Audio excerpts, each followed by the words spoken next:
Selamat pagi, selamat siang, selamat sore, selamat malam. Om Swastiastu.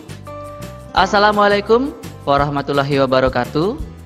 Salam sejahtera untuk kita semua. Salam, Om Nama Budaya, salam kebajikan. Hai anak-anak, kembali lagi bersama Pak Guru Dharma. Hari ini kita akan lanjut belajar lagi. Namun seperti biasa, sebelum belajar, yuk kita berdoa bersama agar apa yang kita pelajari pada hari ini bisa bermanfaat untuk diri kita sendiri dan juga untuk orang lain. Baik anak-anak, berdoa dimulai.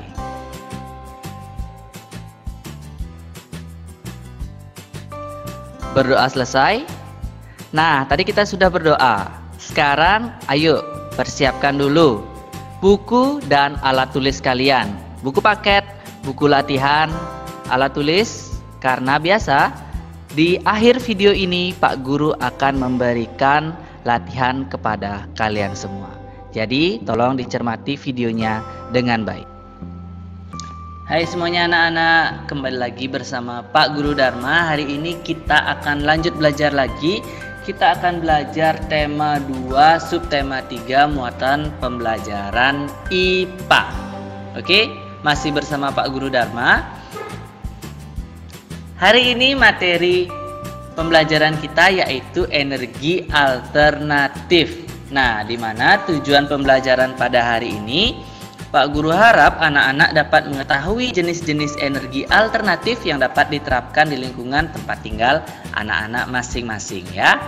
Mari kita mulai belajar. Oke, energi alternatif pengganti minyak bumi dan gas alam. Nah, di mana bumi itu memiliki sumber daya alam yang melimpah ya anak-anak ya. Sudah kita pelajari di subtema 2 kemarin.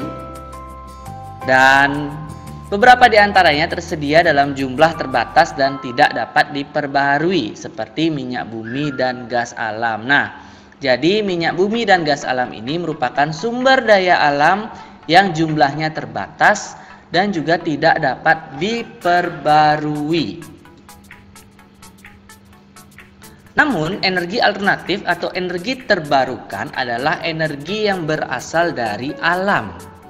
Energi alternatif juga lebih ramah lingkungan dan sumber energi alternatif di alam ada dalam jumlah yang tak terbatas atau memiliki jangka waktu habis yang lama. Jadi energi alternatif ini merupakan energi yang bisa diperbaharui anak-anak. Tidak seperti minyak bumi dan gas alam yang tidak dapat diperbaharui. Jadi sumber energi alternatif ini ada di alam, jumlahnya tak terbatas atau mungkin memiliki jangka waktu habis yang sangat lama dibandingkan minyak bumi dan gas alam tadi.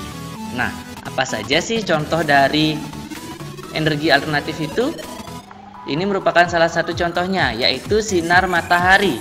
Merupakan salah satu sumber energi alternatif yang dimanfaatkan sebagai pengganti energi minyak bumi dan gas alam. Nah, energi matahari ini atau sinar matahari ini salah satu pengganti energi minyak bumi dan gas alam sebagai pembangkit listrik ya anak-anak ya. Sebentar kita akan pelajari satu persatu. Oke, kita akan mulai dari yang pertama, sinar matahari. Sinar matahari digunakan untuk pembangkit listrik tenaga surya atau PLTS, di mana PLTS ini menggunakan panel surya sebagai penghasil listriknya. Jadi cahaya matahari itu ditangkap oleh panel surya dan panel surya mengubah cahaya matahari tersebut menjadi listrik ya anak-anak ya. Oke, kita lanjut lagi. Selain matahari ada juga yang namanya arus air. Arus air yang biasanya dimanfaatkan adalah arus air sungai untuk pembangkit listrik tenaga air atau PLTA, di mana arus air ini menggerakkan turbin generator di dalam PLTA dan generator itu menghasilkan listrik anak-anak ya. Jadi dari arus air menghasilkan energi listrik. Oke, kita lanjut lagi. Tadi matahari sudah, air sudah, sekarang adalah angin. Angin dapat memutar baling-baling pada kincir pembangkit listrik tenaga bayu atau PLTB. Nah, di dalam baling-baling itu terdapat generator juga anak-anak, di mana angin menggerakkan baling-baling. Baling-baling itu bergerak berputar memutar generator dan generator itu menghasilkan listrik. Nah, jadi dari energi matahari, air, angin juga dapat sebagai pembangkit listrik ya anak-anak ya. Selain itu, yang keempat ada kotoran hewan, di mana kotoran hewan itu mengandung yang namanya gas metana anak-anak, digunakan sebagai bahan bakar. Nah, di Indonesia terdapat banyak daerah yang sudah memanfaatkan kotoran hewan ini sebagai pengganti gas LPG untuk keperluan memasak di rumah loh anak-anak. Nah, tidak hanya sebagai pengganti gas LPG, kotoran hewan ini juga bisa digunakan sebagai pembangkit energi listrik. Nah, seperti di gambar yang Pak Guru tampilkan sekarang, di mana kotoran ternak itu ditampung dalam satu tempat ya. Di tempat itu kotoran ternak itu melalui proses pembusukan atau fermentasi menghasilkan gas metana, di mana gas metana ini digunakan untuk proses pembakaran, dan proses pembakaran berupa uap panas dari pembakaran itu digunakan untuk memutar turbin generator listrik sehingga menghasilkan energi listrik. Nah, begitu juga dengan pengganti LPG, sama prosesnya, tetapi yang membedakan adalah gas metana ya hasil dari pembusukan kotoran ternak ini disalurkan ke rumah-rumah penduduk anak-anak. Ya, jadi disalurkan dengan pipa yang sangat panjang, lalu dihubungkan ke dapur di tiap-tiap rumah di daerah tersebut. Nah, itulah tadi manfaat dari kotoran ternak ya anak-anak ya. Jadi banyak sekali contoh-contoh energi alternatif. Ini ada salah satu contoh lagi yang terakhir, yaitu panas bumi. Nah, di mana panas bumi dimanfaatkan untuk pembangkit listrik tenaga panas bumi ya anak-anak ya. Jadi panas bumi yang ada di perut bumi itu digunakan untuk membangkitkan listrik, untuk tenaga atau energi listrik ya anak-anak ya. Nah, itulah tadi beberapa contoh energi alternatif yang ada di lingkungan kita. Sekarang kita akan beranjak ke materi energi alternatif yang ramah lingkungan.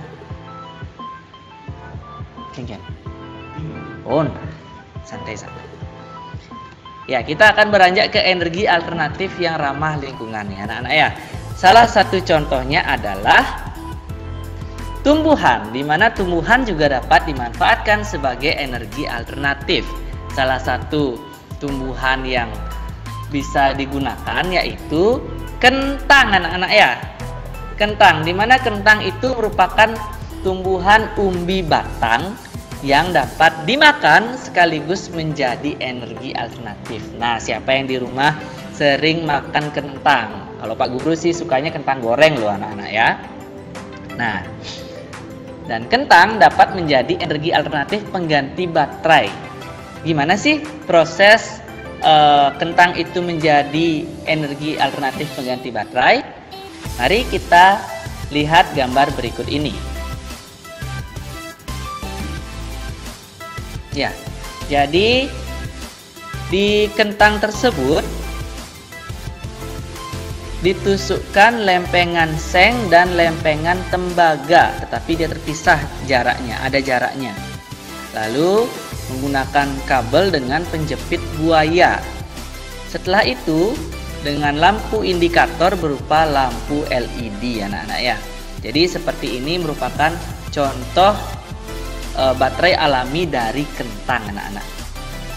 Mungkin bisa menghidupkan lampu LED, karena lampu LED memang sangat rendah daya, dan karena ini contohnya baterai alami ya pastinya tidak akan awet ya sampai berhari-hari, berminggu-minggu, mungkin dipakainya hanya beberapa jam saja. Oke, itulah tadi materi tentang energi alternatif pada hari ini. Seperti biasa di akhir video Pak Guru akan berikan kalian latihan. Jadi ayo kita berlatih, dan latihan hari ini tentang pengetahuan. Silakan kerjakan tes tertulis subtema 3 halaman 142 buku pena bagian IPA saja. Kerjakan pada buku pena dan kirimkan hasil pekerjaan kalian ke guru wali. Nah, tidak henti-hentinya Pak Guru menasihati kalian, tetap jaga kesehatan, tetap jaga kebersihan, selalu melakukan aktivitas di dalam rumah. Tapi jika memang kalian terpaksa beraktivitas di luar rumah atau harus bepergian, jangan lupa gunakan masker. Dan ingat, jaga kondisi, jaga jarak, atur waktu kapan kalian harus belajar, kapan harus melakukan aktivitas fisik di rumah. Dan ingat, semakin kalian berlatih, semakin kalian bisa. Pak Guru yakin kalian pasti bisa. Kita akan bertemu di video berikutnya, yang pastinya pembelajarannya makin menyenangkan. Dan semoga kalian juga semangat ya belajarnya di rumah. Kita akan bertemu di video berikutnya. Sampai jumpa, dadah semuanya.